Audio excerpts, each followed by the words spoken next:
Hello दोस्तों, कैसे हैं आप लोग। बहुत बढ़िया।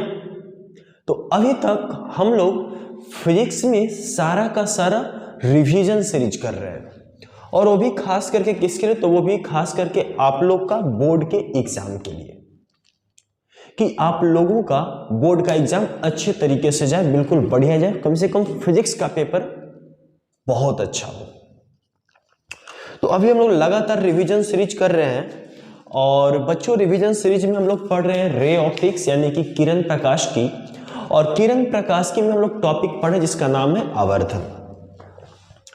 और आवर्धन के ऊपर मैंने पहले ही एक वीडियो लेक्चर कर रखा है जो कि ऑलरेडी हमारे चैनल पे अपलोडेड है, तो आप उस वीडियो लेक्चर को भी देख सकते हैं और पढ़ सकते हैं। तो सबसे पहली बात कि क्या है कि जिसने अभी तक पहला वीडियो लेक्चर नहीं देखा है, तो सबसे पहले आप उस वीडियो लेक्चर को देख कर आए, तब इस वीडियो लेक्चर को देखें तो आपको ज्यादा समझ में आएगा और मजा भी आएगा। बात समझ में रहे हैं? बात समझ में आ रही है नहीं आ रही है? सबसे पहले आप उस वीडियो लेक्चर को देख कर आए, तो उसके बाद आपको ज्यादा समझ में आएगी। ठीक है। और उससे भी ज्यादा इंपॉर्टेंट बात क्या है कि इस तरफ देख सकते हैं कि मैंने व्हाइट बोर्ड के ऊपर इस तरफ मैंने कुछ न्यूमेरिकल्स, तीन न्यूमेरिकल्स लिख रखा है। तो आप में से जिन्हें लगता है कि नहीं इस न्यूमेरिकल्स को आप सॉल्व कर सकते हो, बना ले सकते हो, बना सकते हो, तो प्लीज आपको इस वीडियो लेक्चर को देखने की कोई जरूरत नहीं है, बिल्कुल कोई जरूरत नहीं है। अगर आपसे इस तरह का क्वेश्चन हो जाता है तो आपको इस वीडियो लेक्चर को देखने का कोई जरूरत नहीं है। आप दूसरा वीडियो लेक्चर देखें, आपके लिए ज्यादा बेनिफिट रहेगा। लेकिन हाँ, अगर आपसे सारे क्वेश्चंस नहीं हो पाते हैं, यानी कि अगर आपसे इस तरह के क्वेश्चन नहीं हो पाते हैं, तो इस व्यू से आपके लिए लेक्चर बहुत इंपॉर्टेंट है। ठीक है, तो चलिए लेट्स स्टार्ट द वीडियो। तो स्माइल के साथ आज हम अपना ये वीडियो लेक्चर शुरू करते हैं। और याद हो कि कल के वीडियो लेक्चर में, पिछले वीडियो लेक्चर में हमने आपसे एक क्वेश्चन किया था, उस क्वेश्चन का आंसर भी हम इसी वीडियो लेक्चर में देंगे। कब? अभी नहीं, जब वक्त आएगी तब। ठीक है, तो चलिए शुरू करते हैं। प्यारा सा क्यूट सा टॉपिक आवर्धन का, जो कि रे ऑप्टिक्स का एक छोटी सी टॉपिक है, और उस टॉपिक में हम लोग को पढ़ना है आवर्धन, जिसको इंग्लिश में बोलते हैं मैग्निफिकेशन। आवर्धन का बच्चों हम लोगों ने डिफिनेशन कल पढ़ रखा था कि आवर्धन क्या होता है। तो प्रतिबिंब की आकार एवं वस्तु के आकार के अनुपात को हम आवर्धन कहते हैं। इसी को बहुत से लोग किताबी भाषा में भी पढ़ते हैं, क्या कि प्रतिबिंब की ऊंचाई एवं वस्तु की ऊंचाई के आकार को, प्रतिबिंब की ऊंचाई एवं वस्तु की ऊंचाई के अनुपात को आवर्धन कहा जाता है। और इसी को और अलग तरीके से भी कहा जाता है, क्या कहा जाता है कि किसी वस्तु के वास्तविक आकार को बदले बिना उसके आकार में परिवर्तन करना आवर्धन कहलाता है। तो हम आवर्धन को बहुत, यानी कि कई तरीकों से हम डिफाइन कर सकते हैं, लेकिन हमारे लिए शायद हमें लगता है कि सबसे आसान जो डिफिनेशन हो सकता है वो यही है, क्या कि आवर्धन क्या है। तो आवर्धन प्रतिबिंब की क्या, प्रतिबिंब की आकार एवं वस्तु के आकार के अनुपात को आवर्धन कहा जाता है।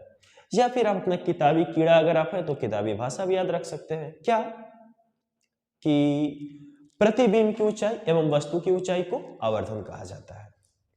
ठीक है, इसके साथ साथ मैंने ये भी बताया था बच्चों कि आवर्धन को एम से रिप्रेजेंट करते हैं, और आवर्धन जो है उसकी कोई भी यूनिट एंड डायमेंशन नहीं होती।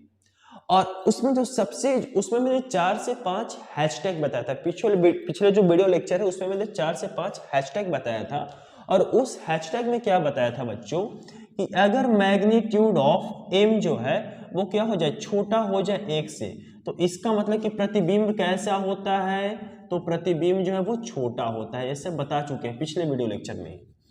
इसके साथ साथ ये बताया था कि अगर मैग्नीट्यूड ऑफ एम क्या हो, बड़ा हो जाए, यानी कि प्रतिबिंब, सॉरी, यानी कि आवर्धन का परिमाण 1 से कम होगा तो प्रतिबिंब कैसे मिलेगी, छोटी मिलेगी।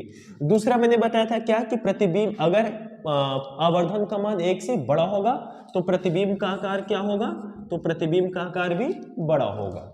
और मैंने यही बताया था कि अगर मैग्नीट्यूड ऑफ एम कहने का मतलब क्या कि आवर्धन का मान, आवर्धन का परिमाण अगर क्या होगा 1 के बराबर होगा, तो प्रतिबिंब और वस्तु का आकार दोनों क्या होता है, एक जैसा हो जाता है, यानी कि समान आकार की प्रतिबिंब प्राप्त होगी। कहने का मतलब कि अगर किसी वस्तु की आवर्धन क्या हो, मान लीजिए कि 0.5 हो, तो इसका मतलब कि वो प्रतिबिंब कैसा हो रहा है, छोटा हो रहा है, क्योंकि 0.5 क्या है, 1 से कम है। अगर किसी वस्तु की प्रतिबिंब क्या हो, अगर मान लो कि 2 मिल रहा है, 2 मिल रहा है, इसका मतलब क्या है कि प्रतिबिंब जो है वो क्या है, वस्तु से बड़ा है। कितना बड़ा है, दुगना बड़ा है। और अगर मान लो कि अगर आपको कहीं ना कहीं 1 के बराबर आ रहा है, तो इनकी जितनी बड़ी वस्तु उतना ही बड़ी प्रतिबिंब। इन सारी चीजों के बारे में मैंने कल ही डिस्कशन कर लिया था, बहुत अच्छे तरीके से, बहुत ही बेहतरीन तरीके से, है ना। अरे मुस्कुराते रहो यार, जिंदगी में मुस्कुराया करो ऑलवेज, मतलब कि हमेशा टेंशन में एग्जाम कैसे होगा, क्या क्या है, मतलब स्माइल करते रहो, मजा आता है। खैर, तो इन सारी बातों की, इन सारी टॉपिक्स, इन सारे पॉइंट्स के ऊपर हमने कल ही डिस्कशन कर रखा था।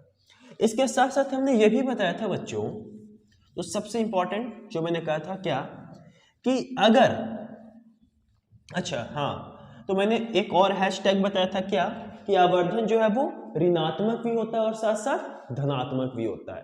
तो अगर ऋणात्मक आवर्धन होगा तो क्या होगा, धनात्मक आवर्धन होगा तो क्या होगा, ये भी मैंने बता रखा था। तो उसे मैंने क्या बताया था कि अगर आवर्धन क्या हो, निगेटिव हो, अगर आवर्धन क्या हो जाएगा, निगेटिव, निगेटिव का मतलब क्या हो जाएगा, ऋणात्मक। तो अगर आवर्धन ऋणात्मक होगी तो प्रतिबिंब कैसी बनेगी, तो प्रतिबिंब मुख अक्ष के नीचे बनेगी, और मुख अक्ष के नीचे बनेगी तो कैसी बनेगी, उल्टा बनेगी, और उल्टा के साथ साथ क्या बनेगी, तो वो वास्तविक होगी। कैसी प्रतिबिंब होगी, वास्तविक। थोड़ा कल वाला थोड़ी सी रिवाइज कर रहे हो, थोड़ा सा पेशेंस रखो, थोड़ा सा यार, देखो पेशेंस रखा करो। यहां पर पेशेंस नहीं रख सकते हो, जब यहाँ पर पढ़ाई की बात आ रही है और अगर मैं बोल दूं कि थोड़ा सा पेशेंस रखो तो बच्चे सब्र नहीं कर पाएंगे।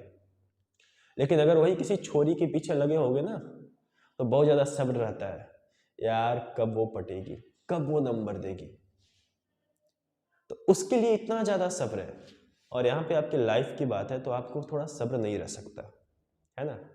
चलो चलो, तो अगर एम यानी कि मैग्निफिकेशन यानी कि आवर्धन क्या हो, ऋणात्मक होता है, तो प्रतिबिंब कैसा होता है, उल्टा होता है और वास्तविक होता है। और इसके बाद ये भी बताए थे कि उल्टा होगा वास्तविक, और साथ साथ प्रतिबिंब मुख अक्ष के नीचे बनता है, और इस प्रतिबिंब को हम पर्दे पर आसानी से प्राप्त कर सकते हैं। फिर मैंने ये भी बताया था कि अगर आवर्धन क्या हो, तो अगर आवर्धन पॉजिटिव होता है यानी कि धनात्मक, तो पॉजिटिव होने के बाद प्रतिबिंब कैसी बनती है, तो प्रतिबिंब सीधा बनता है, और साथ साथ क्या होता है, आभासी होता है, आभासी होता है, और इस प्रतिबिंब को पर्दे पर प्राप्त नहीं किया जा सकता। ये सारी बातें हमने कल कर रखा था, और इसमें मैंने एक सबसे बेहतरीन और सबसे इंपॉर्टेंट और सबसे अच्छा बात क्या बतलाया था, कि ये वाला जो आवर्धन है, ऋणात्मक आवर्धन, एक खासकर ऋणात्मक आवर्धन खासकर अवतल दर्पण से प्राप्त होती है।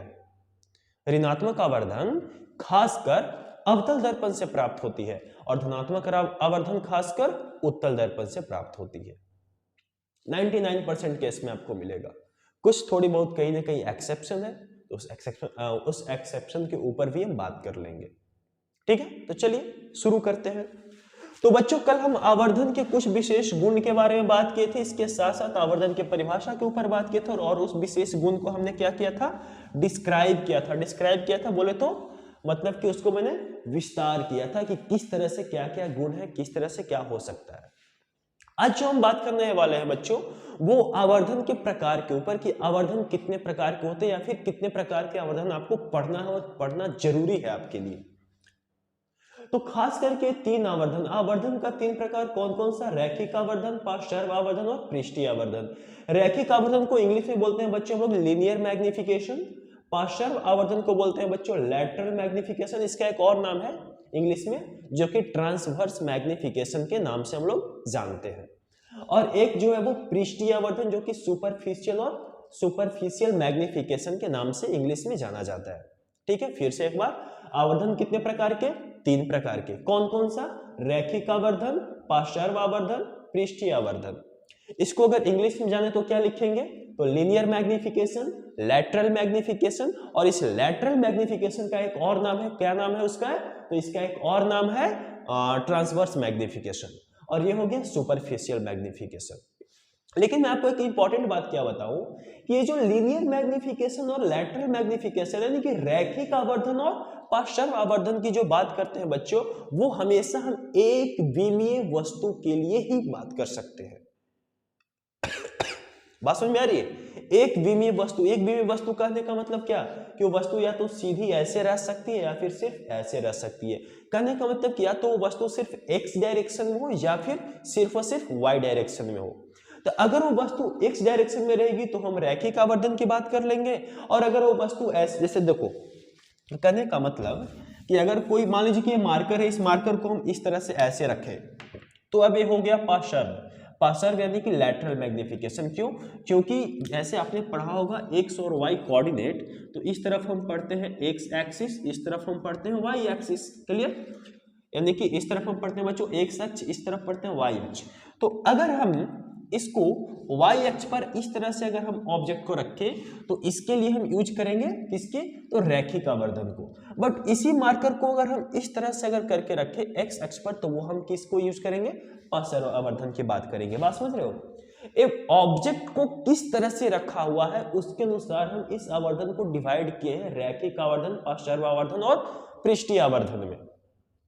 देखो बात समझो, बहुत इंपॉर्टेंट बात बता रहा हूं, बहुत इंपॉर्टेंट बात बता रहा हूं। ऑब्जेक्ट रखा हुआ किस तरह से है, ऑब्जेक्ट की डायमेंशन क्या है, ऑब्जेक्ट की बीमा क्या है, इसके अनुसार हम बात करेंगे रैखिक, पार्श्व और पृष्ठीय की। तो रैखिक आवर्धन में क्या कि अगर ऑब्जेक्ट इस तरह से रखा हुआ है यानी कि वाई अक्ष के अनुदिश तो वो हो जाएगा रैखिक आवर्धन। पार्श्व आवर्धन में क्या है कि अगर ऑब्जेक्ट कैसे एक्स अक्ष के अनुदिश रखा है, एक्स अक्ष के अनुदिश करने का मतलब क्या? मतलब कि प्रिंसिपल एक्सिस के अनुदिश, यानी कि जो हम मुख्य अक्ष बनाते हैं दर्पण में, उस अगर मुख्य अक्ष के अनुदिश रखा है तो हम किसकी बात करेंगे? पार्श्व आवर्धन की। और पृष्ठीय आवर्धन क्या? वो वस्तु की जो बीमा होगी वो एक्स के तरफ भी जा रही होगी और वाई के तरफ भी जा रही होगी, तो हम किसकी बात करेंगे? पृष्ठीय आवर्धन की। तो सबसे पहले हम लोग बच्चों बात करते हैं यहाँ पे रैखिक आवर्धन की। तो रैखिक आवर्धन के लिए कहा जाता है बच्चों, सबसे पहले देखिए इंपॉर्टेंट है, बहुत अच्छे तरीके से आप लोग समझिएगा। आज हम लोग सिर्फ रैखिक आवर्धन के बारे में ही पढ़ेंगे, ठीक है? पहले आज हम लोग रैखिक आवर्धन के बारे में पढ़ेंगे और इसके बाद फिर हम लोग इस क्वेश्चन को लगाएंगे, बस हमारी कहानी समाप्त। बात समझ में आई? चलिए क्या करें यार, सर्दी हो गई है। खैर, तो बच्चों रैखिक आवर्धन, लीनियर मैग्निफिकेशन क्या होता है? ये लीनियर मैग्निफिकेशन और लैटरल मैग्निफिकेशन यानी कि रैखिक आवर्धन और पार्श्व आवर्धन दोनों किसके लिए? हम एक विमीय वस्तु के लिए। और पृष्ठीय आवर्धन किसके लिए? तो ये दोनों sorry I am very sorry. तो ये जो पृष्ठीय आवर्धन है बच्चों, ये द्विविमीय वस्तु के लिए यूज करते हैं। रैखिक आवर्धन में बच्चों आवर्धन का जो फॉर्मूला बनता है m इक्वल टू कहा जाता है कि HI/HO और ये बराबर होता है -V/U का। अब ध्यान से देखिए, यहां पर HI क्या है? तो HI जो है वो है प्रतिबिंब की ऊंचाई। थोड़ा सा कुछ देर के लिए अभी आप पेशेंस रखिए। प्रतिबिंब की ऊंचाई, कुछ देर के लिए थोड़ा सा पेशेंस बना के रखिए, समझ में आने रहेगा। HO क्या है? तो HO जो है बच्चों वो है वस्तु की ऊंचाई, वस्तु की ऊंचाई। अच्छा, V क्या है? तो V को आप बखूबी जानते होंगे कि V जो होता है, V क्या होता है? तो V होता है बच्चों प्रतिबिंब की दूरी, प्रतिबिंब की दूरी। अच्छा, और U क्या होता है इसमें? तो U जो होता है बच्चों वो होता है वस्तु की दूरी, वस्तु की दूरी। तो एक्चुअली में आवर्धन क्या है? तो हमने अभी जस्ट कहा कि प्रतिबिंब की आकार एवं वस्तु के आकार के अनुपात को आवर्धन कहते हैं। क्या मैंने कहा? कि प्रतिबिंब की आकार एवं वस्तु के आकार के अनुपात को आवर्धन कहते हैं। तो एच आई मतलब क्या है, प्रतिबिंब की ऊंचाई। और प्रतिबिंब की ऊंचाई क्या है, उस प्रतिबिंब की आकार को ही तो बतला रही है ना, कि क्या है, प्रतिबिंब की ऊंचाई है। एचओ क्या है, वस्तु की ऊंचाई। वस्तु की ऊंचाई क्या है, उसके आकार को बतला रहा है, वस्तु के आकार को, कि उसका आकार क्या है। तो हो गया ना, प्रतिबिंब का आकार बटा वस्तु का आकार, माइनस भी अपॉन यू। भी क्या है, प्रतिबिंब की दूरी, यू क्या है, वस्तु की दूरी। ये दोनों में आपस में कुछ ना कुछ रिलेशन है। अब बात आती है कि रिलेशन आया कहां से, फॉर्मूला बनी कैसे। तो सबसे पहले तो ये तो सिंपल सा फॉर्मूला है, मैग्निफिकेशन। कौन सा मैग्निफिकेशन, तो लीनियर मैग्निफिकेशन, यानी कि कौन सी आवर्धन, रैखिक आवर्धन का एक सिंपल सा फॉर्मूला है कि m equal to H I upon H O equal to minus V upon U. But ये फॉर्मूला आया कैसे, कहां से आया, तो भैया कहां से आया इसकी बातें हम अब करेंगे। जल्दी से इतना आप थोड़ा सा आप इसको स्क्रीनशॉट ले लो जल्दी से, हो गया। चलिए, तो अब हम इस फॉर्मूले को सिद्ध करने जा रहे हैं कि m equal to H I upon H O equal to minus V upon U कहां से आता है, कैसे आता है, और किस तरह से हम इसको प्रूव कर सकते हैं। अब आप ध्यान से देखेंगे यहां पर सबसे पहले बच्चों हम लेंगे एक अवतल दर्पण। ये लीजिए, ए है हमारे पास एक अवतल दर्पण। अवतल दर्पण में पीछे की तरफ क्या किया हुआ रहता है, इस तरह से ऐसे कलई किया हुआ रहता है, यानी कि कलर किया हुआ रहता है। ये लीजिए, इसको हम कोटिंग कर दिए, यानी कि इसको कलर कर दिए। ठीक है, इस अवतल दर्पण पे हम एक मुख अक्ष बनाएंगे। कैसे, सीधा ऐसे एक दर्पण से ऐसे क्या होगा, एक मुख अक्ष जाएगा। ठीक है, चला गया। यहां पर क्या होगा, तो यहां पर दर्पण में होगा P फॉर पोल। पोल का मतलब कि ध्रुव। ये एक बिंदु क्या कहलाएगी, तो ये बिंदु है वो दर्पण की ध्रुव कहलाएगी, है ना। और ध्रुव से कुछ दूरी पर दर्पण की क्या होता है, फोकस होता है, फोकस। और इसीलिए ध्रुव से, ध्यान रखें मैं बोल क्या रहा हूं, ध्रुव से फोकस तक की दूरी को फोकस दूरी कहा जाता है। कुछ कुछ बच्चे होते हैं क्या कि वो फोकस दूरी को किस तरह से डिफाइन करते हैं, तो वो डिफाइन क्या करते हैं कि ध्रुव एवं फोकस के बीच की दूरी को फोकस दूरी कहते हैं। जी नहीं, इस तरीका सही नहीं है। ध्रुव एवं फोकस के बीच की दूरी को ध्रुव एवं फोकस के बीच की दूरी को फोकस दूरी कहते हैं। ये तरीका सही नहीं है, ये तरीका बहुत गलत है, ये बदतमीज वाला तरीका है। और अब बदतमीज मत बनो, ठीक है। अब थोड़ा सही से बोला करो, क्या कि ध्रुव से फोकस तक की दूरी, ध्रुव से फोकस तक की दूरी को हम फोकस दूरी कहते हैं। सीखो, ये सब चीज सीखनी चाहिए, ठीक है। और ध्रुव से जितनी दूरी पर फोकस होती है उतना ही दूरी पर लगभग लगभग इसका क्या होता है, वक्रता केंद्र होता है C। ठीक है, या हम ऐसा भी कह सकते हैं कि ध्रुव से जितनी दूरी पर फोकस और फोकस से उतना ही दूरी पर क्या होता है, वक्रता केंद्र होता है। यानी कि फोकस दूरी के दुगना क्या हो गया, वक्रता त्रिज्या। क्यों, क्योंकि ध्रुव से वक्रता केंद्र के बीच की दूरी, फिर से मैं क्या बोल रहा हूं, ध्रुव से वक्रता केंद्र के बीच की दूरी को हम क्या बोलते हैं, वक्रता त्रिज्या बोलते हैं। बात समझ में आ गई। अब मान लीजिए भाई, मान लीजिए क्या कि इस दर्पण के सामने जहां पर कोई एक ऑब्जेक्ट ऐसे रखा है, सीधा एक वस्तु रखी है, ठीक है। वस्तु के इस वाले एंड को हम कह दिए B और इस वाले एंड को हम कह दिए A। दिख रहा है नहीं दिख रहा है, एक बार मैं थोड़ा इसमें देख लेता हूं सही से कि दिख रहा है या नहीं दिख रहा है। कैमरे में ये भी चेक करना जरूरी होता है ना। चलो दिख रहा है, बहुत अच्छा दिख रहा है।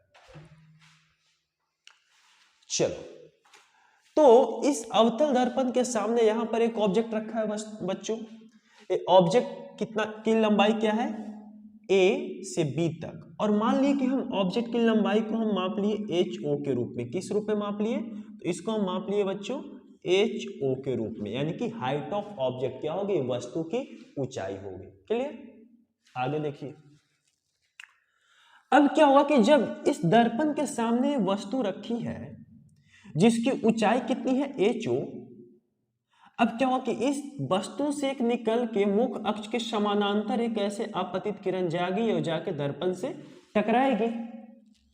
अब आप हमें बताएं कि अगर कोई आपतित किरण मुख अक्ष के समानांतर जाती है, क्या है कि अगर कोई आपतित किरण मुख्य अक्ष के समानांतर जाती है तो परावर्तन के बाद कहां से गुजरेगी? जल्दी से बताएं कि अगर कोई आपतित किरण मुख्य अक्ष के समानांतर जाएगी तो परावर्तन के बाद कहां से गुजरेगी? तो परावर्तन के बाद वो भैया इस फोकस से ऐसे, सिंपली इस फोकस से ऐसे गुजर जाएगी। समझ में आया? ये परावर्तन के नियम में ये सब चीज पढ़ाया जा चुका है। ठीक है, परावर्तन के नियम जो है कि गोलीय दर्पण से किस तरह से परावर्तन होती है, उसमें ये सारी बातें पढ़ाई जा चुकी है। ठीक है, तो अगर कोई आपतित किरण मुख्य अक्ष के समानांतर हो तो परावर्तन के बाद फोकस से गुजरती है। ठीक है, लेकिन एक परावर्तित किरण से तो कई प्रतिबिंब बन नहीं सकता है, तो क्या करें हम? एक काम करते हैं, दूसरा आपतित किरण क्या हम इसके पोल पर डाल सकते हैं, ध्रुव के ऊपर? जी हाँ, बिल्कुल, क्यों नहीं। तो मैंने क्या किया कि इस तरह से दूसरी परावर्तित जो किरण है बच्चों, मैंने इसके ध्रुव पर गिरा दिया। ये लीजिए, सॉरी, दूसरी आपतित किरण मैंने कहां गिराया? इसके ध्रुव पर। अब ध्रुव पर क्या है कि ध्रुव पर जितने डिग्री पर आपतित किरण, उतना ही डिग्री पर यहां से ऐसे क्या होगा, ये परावर्तित किरण भी ऐसे निकल जाएगी। जितनी डिग्री पर आपतित किरण ध्रुव पर पड़ी है उतना ही डिग्री पर एक परावर्तित किरण भी ऐसे सीधा गुजर जाएगी। ठीक है, तो ये हो गई परावर्तित किरण। अब देख सकते हैं कि दोनों परावर्तित किरण यहां पर क्या कर रहा है, यहाँ पे दोनों परावर्तित किरण एक दूसरे को काट रही है, यानी कि प्रतिबिंब यहां कहीं और इस तरह से ऐसे बनेगी।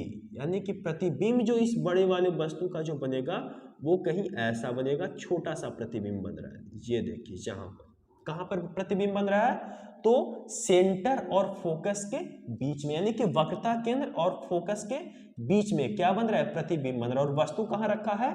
तो वक्रता केंद्र के पीछे। बात समझ में आई?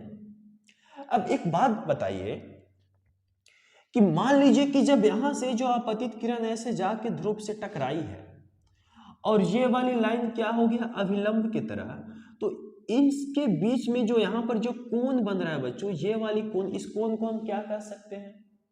तो इस कोण को हम कहेंगे एंगल आई। क्या बोल देंगे? एंगल आई।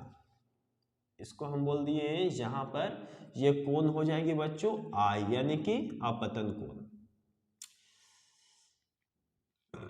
हाँ, ये हो गई आपतन कोण। और ये जो होगी ये परावर्तित किरण है और ये अभिलंब, तो परावर्तित किरण और अभिलंब के बीच की कोण को हम क्या बोल देंगे? तो उसको बोल देंगे एंगल आर, यानी कि आर यानी क्या? परावर्तन कोण। तो आई हो गई आपतन कोण और आर क्या हो गया? परावर्तन कोण। क्लियर? और परावर्तन के नियम में आपने पढ़ा होगा कि एंगल आई जो होता है वो एंगल आर के बराबर होता है, यानी कि आपतन कोण और परावर्तन कोण दोनों दूसरे के बराबर होते हैं। और अगर ऐसा होता है तो अगर हम मान लें कि एंगल आई थीटा है तो एंगल आर भी कितना होना चाहिए? अगर मान लिया जाए कि एंगल आई थीटा है तो एंगल आर भी कितना होना चाहिए? थीटा ही होना चाहिए। इस बात को समझो, इस बात को समझो। अच्छा, अब ध्यान से देखिए तो यहां पर बच्चों एक ए है, बी है और इस बिंदु को हम नाम क्या दिए हैं? पी। तो ध्यान से देखो तो यहाँ पे ए बी पी एक समकोण त्रिभुज की निर्माण हो रही है। ए से बी, बी से पी, पी से ए क्या है? एक समकोण त्रिभुज की निर्माण हो रही है। और ध्यान से देखिए नीचे में बच्चों यहां पर ये जो प्रतिबिंब बना है इसको भी नाम देते हैं, इसको हम नाम देते हैं, यहां पे देते हैं बी डैश और यहां पे हम देते हैं बच्चों ए डैश। तो ध्यान से देखिए यहां पर वेरी सॉरी कि A dash B dash P dash यहां पर भी एक समकोण त्रिभुज की निर्माण हो रही है और इस त्रिभुज में ए वाली कोण थीटा और ऊपर वाले त्रिभुज में भी ए वाली कोण कितना है? थीटा है। तो बच्चों यहां पे लिख सकते हैं कि त्रिभुज कौन सा? A B P. त्रिभुज ए बी पी कैसा है बच्चों? तो त्रिभुज ए बी पी जो है वो कुछ इस तरह से है।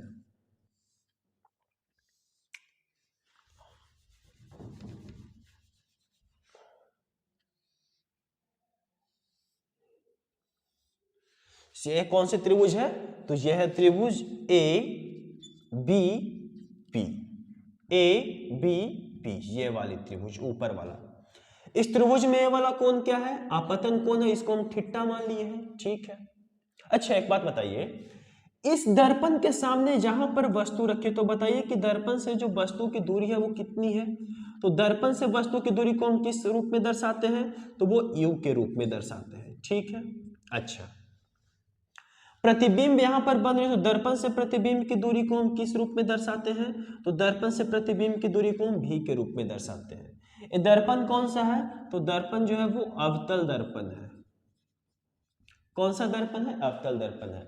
अब आप हमें यह बताएं कि यहां पर जो u और v का जो मान होगा वो क्या पॉजिटिव होगी या नेगेटिव होगी, यानी कि v जो है ये पॉजिटिव में होगी या नेगेटिव में होगी, और u जो है वो पॉजिटिव में होगी या नेगेटिव में होगी। जल्दी से आप हमें कमेंट करके बताएं। जल्दी से मैं कमेंट एक बार चेक कर लेता हूं। जल्दी से आप हमें कमेंट करके बताएं कि पॉजिटिव होगी या नेगेटिव होगी।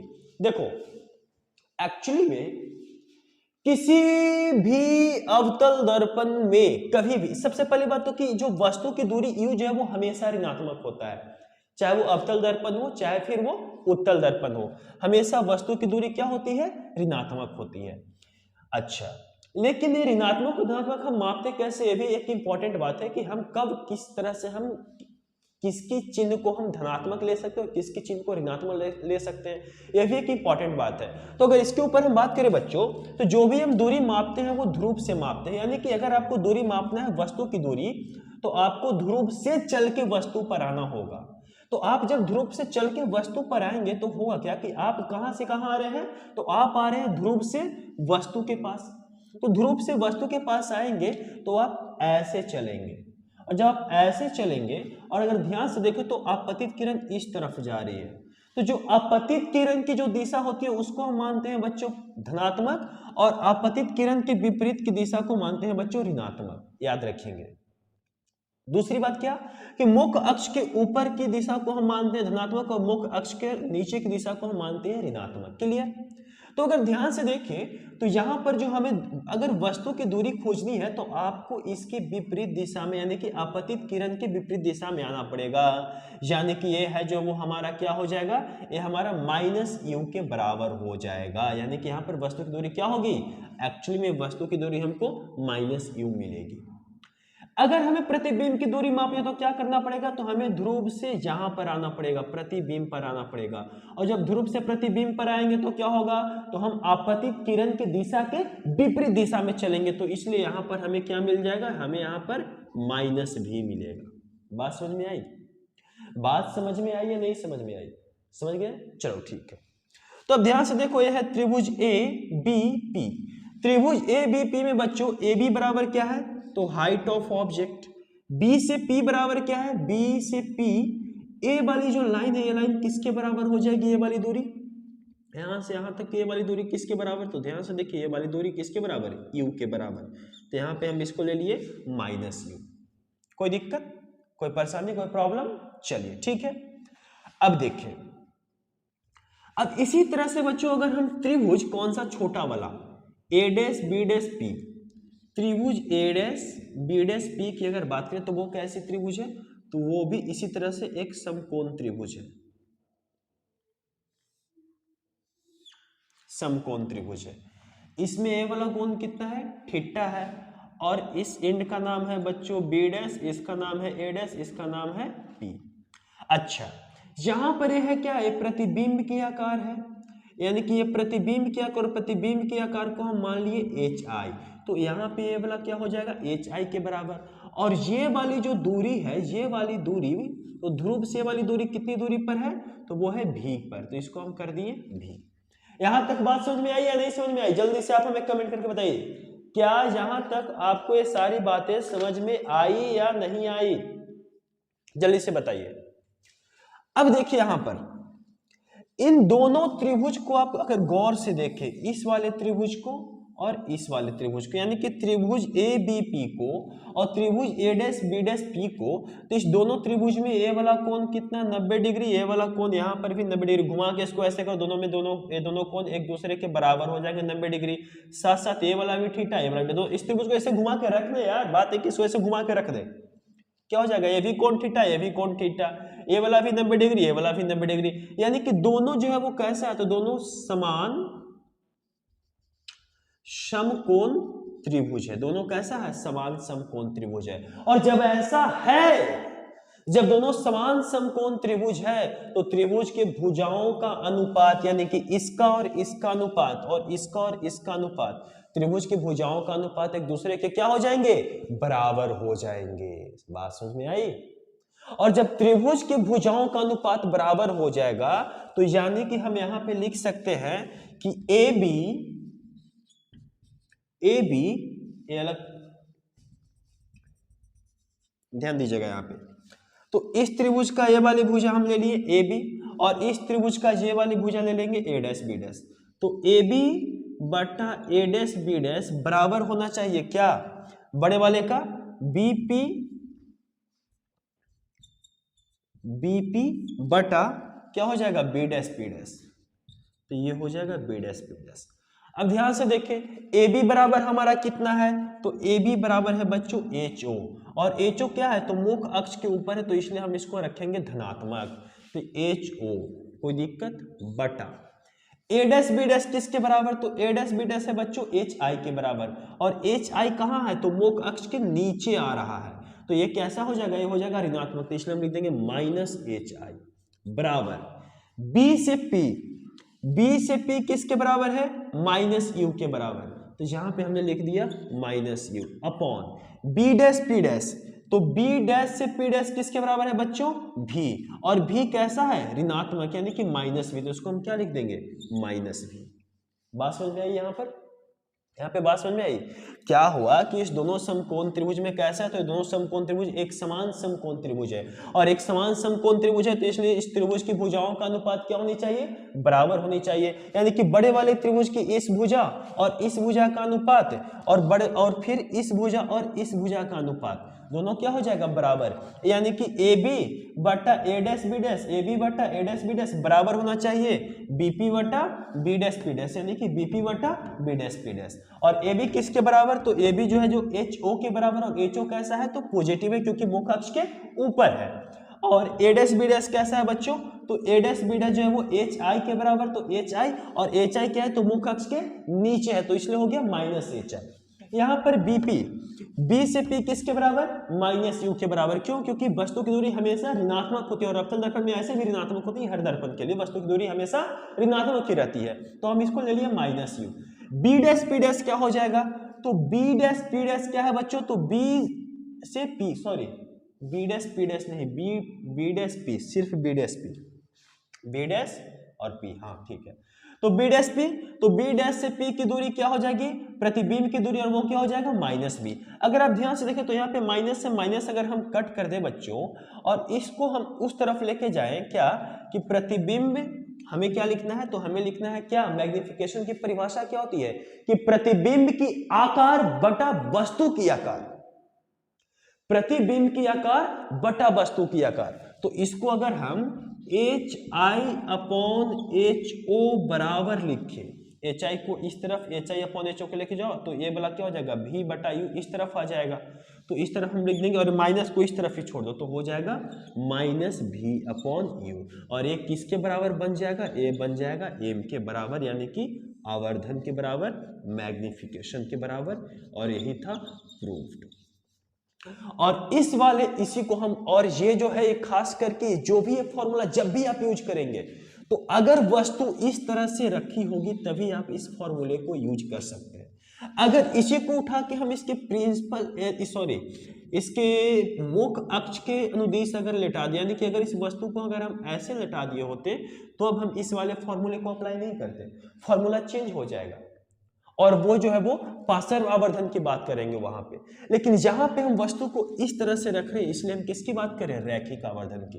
तो बहुत सिंपल था, फिर से एक बार देख लो, जल्दी से झटके में देख लो, झटके में, झटका बहुत तगड़ा होता है बेटा, झटके के चक्कर में अगर पड़ोगे ना तो अच्छा का बाजू कवर जाता है,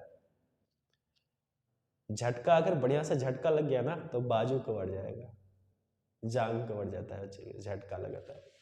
देखो झटका, तो यहाँ पे झटके में देखो, झटके में करने का मतलब क्या कि हमने एक अवतल दर्पण लिया, अवतल दर्पण पे दो आपतित किरण दर्पण से टकराए, फिर परावर्तित होकर कहीं पे मिली तो वहां पे प्रतिबिंब बन गया। जहां पर मैंने एंगल आई लिया तो एंगल आई अगर थीटा है तो एंगल आर भी थीटा होना चाहिए, और पोल पर जितनी कोण पर किरण आपतित कोण होता है उतना ही कोण पर परावर्तित भी हो जाती है परावर्तन के नियम के अनुसार। तो थीटा थीटा ये बड़ा वाला त्रिभुज बन गया, छोटा वाला त्रिभुज बन गया। बड़ा वाला त्रिभुज कौन सा है? त्रिभुज ए बी पी, त्रिभुज ए बी पी, और बड़े वाले त्रिभुज में ए वाली कोण है थीटा, ए वाला कोण है 90 डिग्री। अच्छा, छोटा वाला त्रिभुज कौन है? ए डैश बी डैश पी, ए डैश बी डैश में ए वाला भी कितना है? 90, ए वाला है थीटा। यानी कि दोनों त्रिभुज कैसा है? एक समान है, एक जैसा है। और कौन से त्रिभुज है? समकोण त्रिभुज है। दोनों जो है वो एक समान समकोण त्रिभुज है, और जब एक समान समकोण त्रिभुज है तो त्रिभुज की भुजाओं का अनुपात क्या होगा? बराबर हो जाएगा। यानी कि बड़े वाले की ये भुजा और छोटे वाले की ये भुजा, बड़े वाले की ए भुजा बटा छोटे वाले की ए भुजा बराबर होना चाहिए। बड़े वाला का ए वाला भुजा और छोटे वाले का ए वाला भुजा के अनुपात का बराबर होना चाहिए। यानी कि ए बी बटा ए डैश बी डैश बराबर बी पी बटा बी डैश पी, और ए बी किसके बराबर? एच ओ के बराबर। ए डैश बी डैश किसके बराबर? एच आई के बराबर, और एच आई हमने लिया है निगेटिव क्योंकि ये मुख्य अक्ष के नीचे है, तो माइनस एच आई। बीपी क्या है? तो बीपी जो है वो वस्तु की दूरी के बराबर है, यू के बराबर, और यू क्या है? तो नेगेटिव है, तो यहाँ पे इसलिए मैंने यू को ले लिया था निगेटिव। भी भी क्या है? तो उस तरफ है, उस तरफ, क्योंकि आपतित किरण की दिशा के विपरीत दिशा में भी जा रहा है और साथ साथ यू भी जा रहा है, तो इसलिए हम दोनों के लिए निगेटिव। यहाँ पे माइनस यू अपॉन माइनस भी, माइनस से माइनस मर गया तो हो गया यू अपॉन भी। आवर्धन का परिभाषा क्या कहता है? कि प्रतिबिंब की आकार बटा वस्तु की आकार के, यानी कि प्रतिबिंब की आकार एवं वस्तु के आकार के अनुपात को हम क्या बोलते हैं? आवर्धन बोलते हैं। तो यानी कि हाइट ऑफ इमेज क्या हो गई? प्रतिबिंब की आकार हो गई। हाइट ऑफ ऑब्जेक्ट क्या हो गई? वस्तु की आकार हो गई, और एक किसके बराबर हो जा रहा है? माइनस भी अपॉन यू के, और इसी को हम बोल दिए एम, और ये बन गया मैग्निफिकेशन का फॉर्मूला, और ये हमारे हो गया कहानी समाप्त, और ये हो गया प्रूव्ड। बात समझ में आई? मजा आया? तो ताली लगा दे एक बार, मुस्कुरा दे यार। चल जल्दी से स्क्रीनशॉट लो, स्क्रीनशॉट जल्दी से आप स्क्रीनशॉट करें, फिर आगे की हम बात करेंगे। जल्दी से स्क्रीनशॉट करें क्योंकि हमें अभी क्वेश्चन करना है, चलिए अब हम क्वेश्चन की ओर प्रस्थान करते हैं। हो गया? अब देखिए बच्चों, ये तो हो गई कहानी किसकी? रैखिक आवर्धन की। कल हम लोग पढ़ेंगे पार्श्व आवर्धन, लेकिन सबसे पहले हम इस क्वेश्चन के ऊपर बात करते हैं जो ऊपर में कुछ क्वेश्चन दिया हुआ है। क्वेश्चन क्या कहता है बच्चों? पहला क्वेश्चन जो है, फॉर्मूला को हम यहाँ पे लिखा हुआ छोड़ देते हैं उस तरफ, क्योंकि हम उसी फॉर्मूले को तो यहाँ पर यूज करने वाले हैं, तो इसलिए फॉर्मूले को हम वहां पे लिखा हुआ छोड़ देते हैं। तो फॉर्मूला में मिल गया कि m बराबर H I upon H O. मैं इसको सीधा लिख देता हूँ यहाँ पर कि m बराबर H I upon H O बराबर माइनस भी अपॉन यू। ठीक है, नहीं तो बच्चे कंफ्यूज हो जाएंगे, सर उल्टा पढ़ाते हैं गुरुजी। चलो कोई बात नहीं।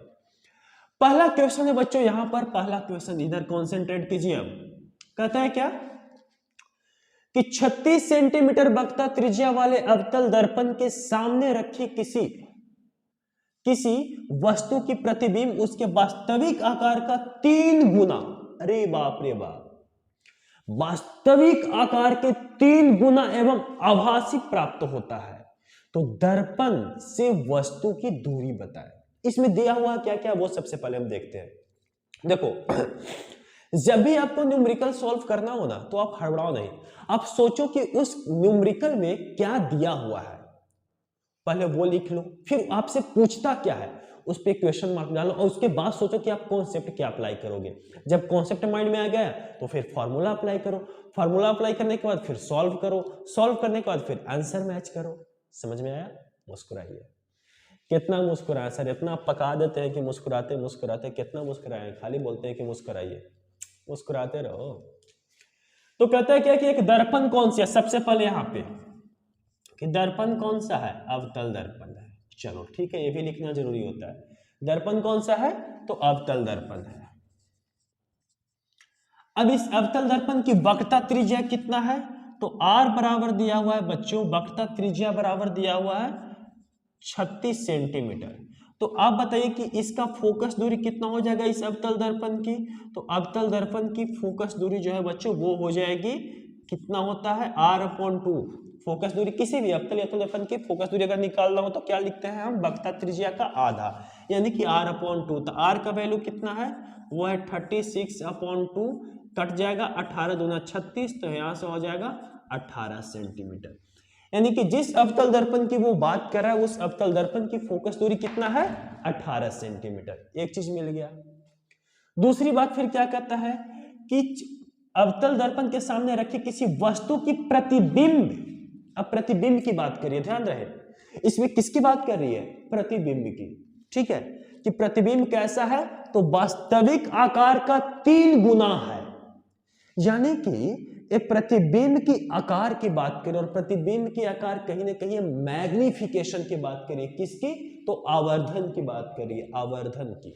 तो यहां पर मैग्निफिकेशन हमारा दिया हुआ है कि मैग्निफिकेशन क्या कर रहा है कि 3 गुना है, यानी कि 3 है, और कैसा है, तो वास्तविक आकार के 3 गुना एवं आभासी प्राप्त होता है।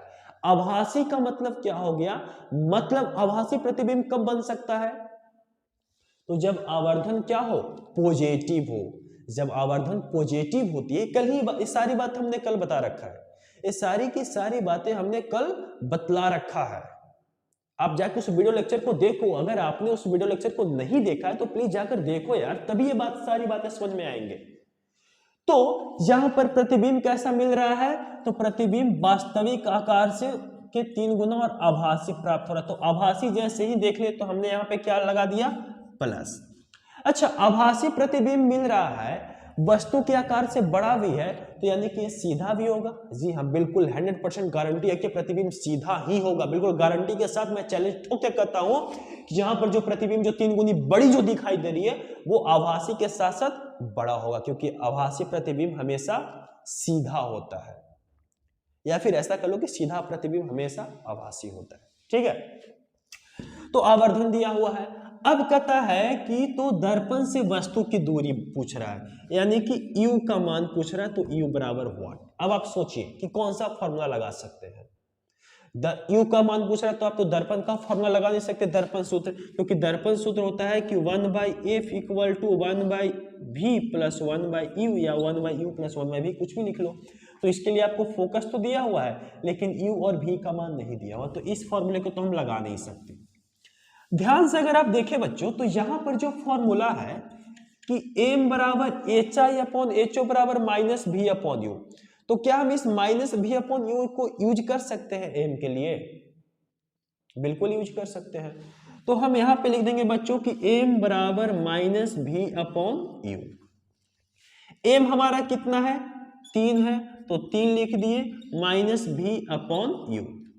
अब यहां से u बराबर क्या आ जाएगा, तो यहां से आ जाएगा u बराबर -v/3। कोई दिक्कत, तो हमें यहां से u की वैल्यू मिल गई, इसलिए यहां पे लेते हैं कि u बराबर क्या हो गया, तो u बराबर आ गया -v/3।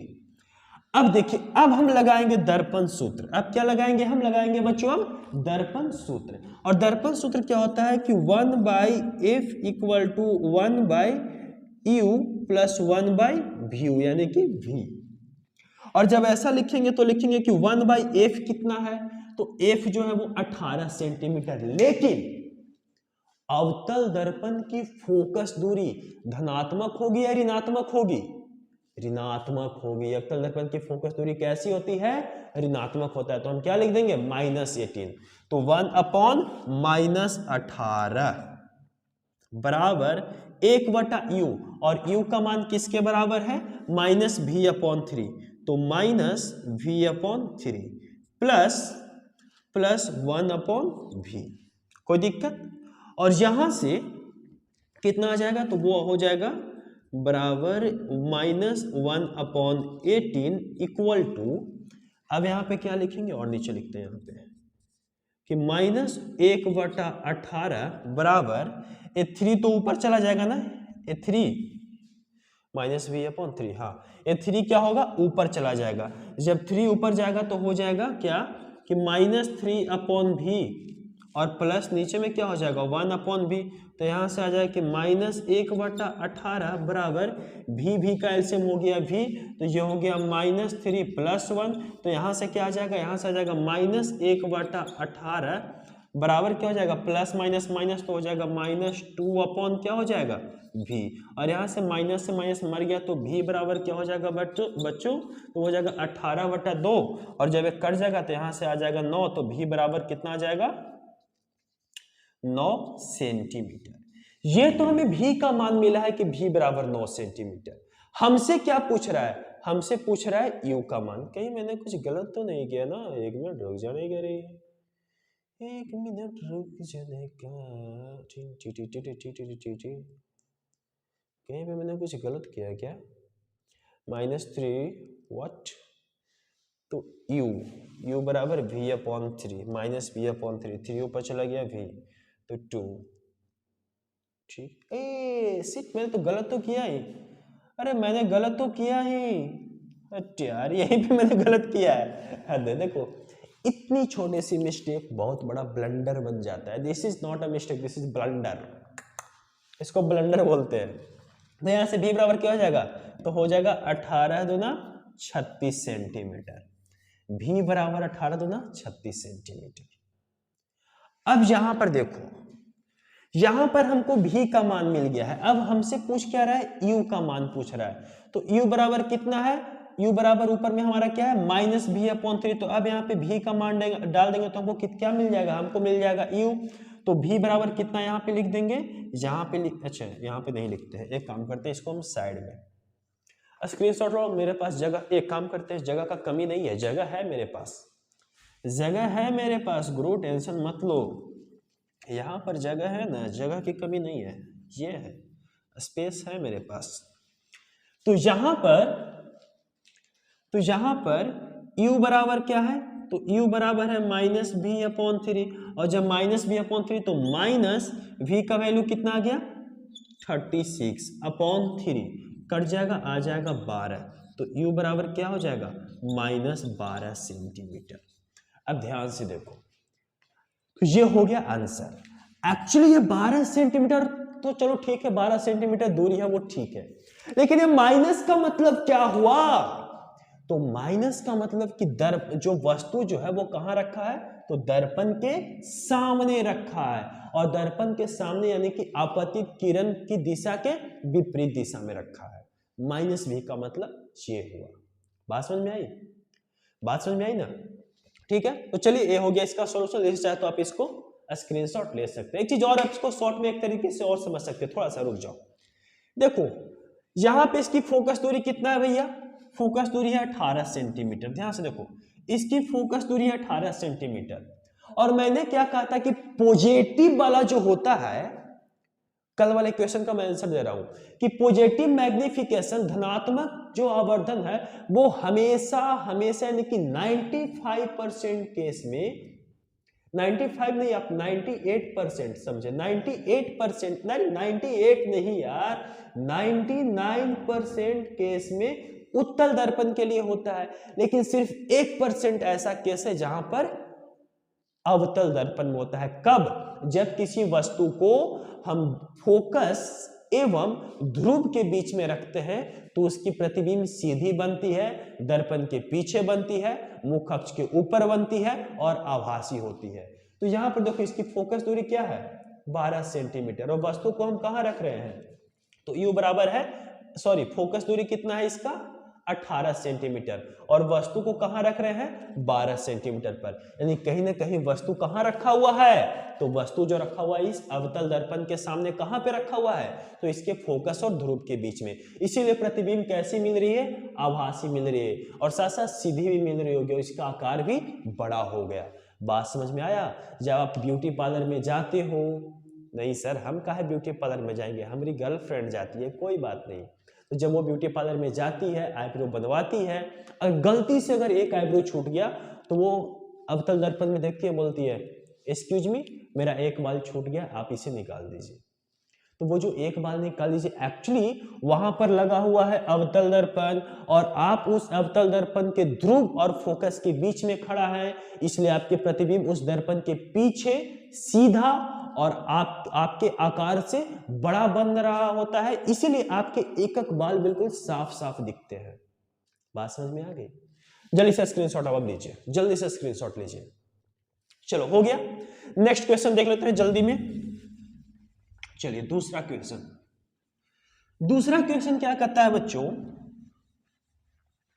तो यहां पर सेकंड क्वेश्चन है, 9 बज गई, अरे वाह, रात के बज गए पूरे 9, अक्कड़ बक्कड़ बम्बे। चलो तो यहां पर बच्चों अब जो सेकंड क्वेश्चन है, सेकंड क्वेश्चन कहता है कि कहां गया, हाँ, 5 सेंटीमीटर लंबी किसी वस्तु को 20 सेंटीमीटर वक्रता त्रिज्या वाले किसी अवतल दर्पण के सामने 1 मीटर की दूरी पर रखा जाता है, तो प्रतिबिंब की लंबाई क्या होगी, जल्दी से बताएं।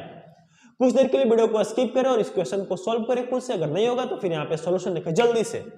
Try 5 4 3 2 1 time up. देखिए यहां पे दिया हुआ है कि 5 सेंटीमीटर लंबी किसी वस्तु का आकार दिया हुआ है, यानी कि हाइट ऑफ ऑब्जेक्ट कितना दिया हुआ है, तो वो दिया हुआ है 5 सेंटीमीटर। वक्रता त्रिज्या कितना है, अच्छा दर्पण कौन सा है, अवतल दर्पण, संयोग से फिर हमें अवतल दर्पण ही मिल गई, चलो कोई बात नहीं, ठीक है। अच्छा यहां पे क्या है, तो इसकी वक्रता त्रिज्या कितना दिया हुआ है, r बराबर दिया हुआ हमारे 20 सेंटीमीटर। अगर इस 20 सेंटीमीटर को r बराबर 20 सेंटीमीटर, तो इसका फोकस कितना हो जाएगा भैया, जल्दी से बताइए। फोकस होता है सर r बटा 2, तो r बटा 2, r का वैल्यू कितना, 20 बटा 2, 20 कट जाएगा 2 से, कितना मिल जाएगा, 10 सेंटीमीटर। यहां तक कोई दिक्कत, कोई परेशानी, कोई प्रॉब्लम नहीं है। वस्तु कितनी दूरी पर रखी है, दर्पण के सामने 1 मीटर की दूरी पर रखा है। क्या कहता है कि 5 सेंटीमीटर लंबी किसी वस्तु को 20 सेंटीमीटर वक्रता त्रिज्या वाले किसी अवतल दर्पण के सामने 1 मीटर की दूरी पर रखा जाता है, की दूरी पर 1 मीटर, यानी कि u बराबर कितना है, 1 मीटर, यानी क्या हो गया 100 सेंटीमीटर। 1 मीटर में कितना सेंटीमीटर, 100 सेंटीमीटर। वस्तु की दूरी 100 सेंटीमीटर कैसा रहेगा, ऋणात्मक रहेगा, ठीक है, क्योंकि वस्तु की दूरी हमेशा ऋणात्मक होती है। फिर कहता है क्या कि दूरी पर रखा जाए तो प्रतिबिंब की लंबाई क्या होगी, प्रतिबिंब की लंबाई आपसे पूछ रहे, चलो निकाल लेते हैं, कोई बात नहीं, आसानी से निकल जाएगा, बहुत आराम से निकल जाएगा, कोई प्रॉब्लम नहीं, कोई टेंशन नहीं। कैसे, सबसे पहले हम लगाएंगे मिरर फॉर्मूला। क्या होता है मिरर फॉर्मूला, कि 1/f equal to 1/v plus 1/u, क्योंकि हमें यहाँ पे मैग्निफिकेशन दिया नहीं, तो हम मैग्निफिकेशन की तो बात करेंगे नहीं, सिंपली सबसे पहले हम लगाएंगे मिरर फॉर्मूला, उसके बाद करेंगे मैग्निफिकेशन की बात। तो 1/f equal to 1/v plus 1/u, 1/f कितना हो जाएगा, तो अच्छा अवतल दर्पण, तो इसकी फोकस दूरी कैसी होगी, ऋणात्मक, तो यहाँ पे हम क्या लिखेंगे, तो यहाँ पे हम लिख देंगे -10 सेंटीमीटर। अच्छा तो ये हो जाएगा -1/10 बराबर v की वैल्यू कितनी हो जाएगी। अच्छा एक काम करिए, इतना लंबा करने से अच्छा है भैया कि हम ऐसे क्यों ना कर ले, कैसे कि v बराबर u इंटू f बटा u माइनस एफ। अब कुछ बच्चे सोच रहे हैं सर ई कहाँ से नया फॉर्मूला आ गया, बेटे नए फॉर्मूला नहीं है, ये कोई नया फॉर्मूला नहीं है। अगर 1/f equal to 1/v plus 1/u को सॉल्व करोगे तो आपको यही मिलेगा, ठीक है ना, कोई नया फॉर्मूला नहीं मैं इस्तेमाल कर रहा हूँ, कंफ्यूज मत होना। अगर उसको सॉल्व करोगे 1/f equal to 1/v plus 1/u को, तो आपको यही मिलने वाला है, ठीक है। चलिए तो यहां पर u का वैल्यू कितना है, u का वैल्यू है -10 गुना f, सॉरी u की वैल्यू कितनी है, तो वो है -100 गुने f की वैल्यू है -10 बटा नीचे में क्या है, तो नीचे में u की वैल्यू कितना है, तो वो है -100 और f की वैल्यू कितनी है, वो है -10, ठीक है। चलो कोई बात नहीं, तो यहाँ पे हो जाएगा माइनस माइनस तो प्लस, तो ऊपर में कितना हो गया, ऊपर में हो गया 1000 बटा नीचे में क्या हो जाएगा minus minus plus, plus minus minus, तो यहाँ पे हो जाएगा माइनस और ये हो जाएगा 90, प्लस प्लस 90, ठीक है। तो 0 से 0 मर गया, तो यहाँ पे क्या आ गया, यहाँ पे v बराबर आ गया भैया -100/9, ठीक है। 33 पॉइंट समथिंग ऐसे कुछ आएगा, आप इसको खुद से कर लेना डेसिमल में। लेकिन हमसे भी नहीं पूछ रहा, हमसे पूछ क्या रहा है, हमसे पूछ रहा है height of image, height of image पूछ रहा है कि प्रतिबिंब की लंबाई क्या हुई, तो कैसे निकालेंगे? तो देखिए हाइट ऑफ ऑब्जेक्ट दिया हुआ है, हाइट ऑफ इमेज पूछ रहा है, u और u का मान भी दिया हुआ है और v का मान ऑलरेडी मेरे लिए निकल चुका है। तो हम कैसे निकाल सकते हैं? तो सिंपली इस फॉर्मूले को लिख लो, HI/HO बराबर -V/U। इस रिलेशन को लिख लो क्या कि HI/HO इक्वल टू -V/U। और जब ऐसा लिखेंगे तो HI बराबर नहीं पता है, हमको निकालना है। HO का मान कितना है, हाइट ऑफ ऑब्जेक्ट कितनी है 5 सेंटीमीटर लिख दिए, बराबर -V, तो V का मान माइनस में 100/9 और बटा U, और बटा में U कितना हो जाएगा, U का मान कितना है तो -100। कोई दिक्कत? अच्छा V का मान तो माइनस में, और पहले से इसको एक minute, HI/5 equal to minus, और फिर लिखेंगे -100/9, अब सही है, और बटा में क्या हो जाएगा -100। समझ में आया? ये माइनस से माइनस मर गया, यहां से बाकी कैलकुलेशन कर लिया, जो आंसर आएगा वो क्या हो जाएगा, वो हो जाएगा प्रतिबिंब की लंबाई। मैंने कॉन्सेप्ट बता दिया, सारा कैलकुलेशन अब आप खुद से एक बार ट्राई कर ले। बहुत आसान क्वेश्चन था, बहुत आसान था, जल्दी से हो गया। स्क्रीनशॉट ले लिए। अब हम आगे की बात करें, स्क्रीनशॉट हो गया। चलिए लास्ट क्वेश्चन, थर्ड क्वेश्चन क्या है, लास्ट है, अंत भला तो जग भला। लास्ट क्वेश्चन क्या कहता है सॉरी, किसी दर्पण के सामने 30 सेंटीमीटर की दूरी पर खड़ा एक लड़का कहां खड़ा है, तो U बराबर दिया हुआ है 30 सेंटीमीटर। चलो ठीक है, खड़ा लड़का, वो अपने प्रतिबिंब को दर्पण में देखता है। वो अपने प्रतिबिंब को किस में देखता है, दर्पण में। तो उसका प्रतिबिंब सीधा एवं वास्तविक बनता है। प्रतिबिंब कैसा बन रहा है सो देखो थोड़ा सा। प्रतिबिंब बन रहा है सीधा, नहीं, प्रतिबिंब सीधा नहीं बन रहा है, प्रतिबिंब सीधा बन रहा है एवं वास्तविक लंबाई का 1/5 दिखता है। तो ध्यान से देखो, m बराबर कितना दिया हुआ है 1/5, यानी कि कितना छोटा दिखेगा। m क्या है यहाँ पे देखो, तो m जो है 1 से क्या है, छोटा है, 1/5 यानी कि m 1 से छोटा है। और प्रतिबिंब कैसा है, तो इसके साथ साथ सीधा है, और सीधा प्रतिबिंब कैसा होता है, आभासी होता है। तो पहली बात दिखता है, तो बताएं कि वह लड़का किस दर्पण के सामने खड़ा होगा। यानी कि आप ऐसे समझो कि सामने एक दर्पण लगा है, एक लड़का इधर से पूरा स्टाइल मारते हुए इधर से गया, ऐसे जाके खड़ा हो गया, उसको अपना प्रतिबिंब दर्पण में कैसा दिख रहा है, तो अपने वास्तविक लंबाई से का 1/5 दिख रहा है। यानी कि जो वास्तविक लंबाई उससे कितना, तो 1/5 यानी कि छोटा दिख रहा है, उसके वास्तविक लंबाई से छोटा दिख रहा है। ठीक है, और क्या दिख रहा है, तो वो सीधा प्रतिबिंब दिख रहा है, यानी कि आभासी प्रतिबिंब दिख रहा होगा। तो मैग्निफिकेशन 1 तो 1 से कम है, इसके साथ साथ सीधा भी और आभासी है। तो अब बताना है आपको कि वह लड़का किस दर्पण के सामने खड़ा होगा। तो मैग्निफिकेशन सीधा और आभासी कब होता है, जब m क्या हो, पॉजिटिव हो। जब m क्या हो, पॉजिटिव हो, तभी सीधा बनता है और प्रतिबिंब आभासी भी होता है और साथ साथ छोटा भी होता है। ऐसा कब होगा, जब वह लड़का उत्तल दर्पण के सामने खड़ा होगा। और ये बात कल ही हम बता चुके हैं, इसके ऊपर बहुत अच्छे तरीके से बात कर लिए हैं, क्या कि अगर m क्या हो, पॉजिटिव हो, तो प्रतिबिंब क्या होगा, सीधा और आभासी होगा। और अगर मैग्नीट्यूड ऑफ m क्या हो, छोटा हो, 1 से कम हो, तो वो दर्पण वो क्या होता है, वो प्रतिबिंब जो होता है वो छोटा होता है, प्रतिबिंब छोटा होता है। और ऐसा उत्तल दर्पण में हो सकता है। तो ये भी उत्तल दर्पण का पहचान, और ये वाला भी क्या है, उत्तल दर्पण का पहचान। तो इसलिए किसके सामने खड़ा होगा, तो ये लड़का कहीं ना कहीं उत्तल दर्पण के सामने खड़ा होगा। तो बच्चों आज के लिए बस यही इतना, बाकी हम बात करेंगे कल की वीडियो लेक्चर में पास्चर आवर्धन के बारे में। तब तक के लिए आप हमारे चैनल पे इसी तरह बने रहिए, मुस्कुराते रहिए, खुश रहिए, और इसी तरह पढ़ते रहिए और अपने बोर्ड एग्जाम को बिल्कुल क्रैक कीजिए। Thank you for watching this video.